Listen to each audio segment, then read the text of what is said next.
ஒரு படம் எடுத்துக்கிட்டா ஒரு குத்து சாங் இருக்கும், ஒரு பிரேக்கப் சாங் இருக்கும், ஒரு மெலடி சாங் இருக்கும், நிறைய சாங்ஸ் இருக்கும். ஆனா வந்து ஒரு படத்துல ஒரு எல்லாமே feeling songs, love feeling songs தான் இருக்கு அப்படின்னு வந்து பார்க்கணும்னு வந்து பாத்தீங்கன்னா, நம்ம ரீசெண்டா மணிகண்டன் நடிச்சு ரிலீஸ் ஆன லவர் மூவி படத்துல தான் பார்க்கலாம். நம்ம ஷாண்ட்ரோல்டன் அவர்கள் ரொம்ப சூப்பரா மியூசிக் போட்டிருப்பாருன்னு சொல்லலாம் அந்த படத்துல. அந்த படத்துல வந்து எல்லா பாட்டுமே நல்லா இருக்கும். ஆனா அதுல ஒரு டாப் 5 சாங்ஸ் பார்க்கலாம் வாங்க. டாப் 5 இடத்துல இருக்குது உயிர் வாசமே.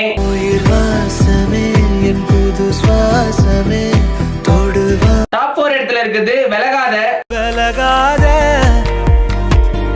என்ன விட்டு விலகா. டாப் 3 இடத்துல இருக்குது எழுதா கதையோ.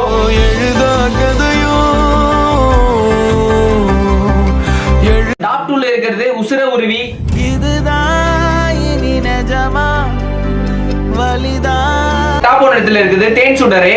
என் உயிரை உண்ணும் தேன் சுடரே, என் உறக்கம் கொல்லும் தேன் சுடரே.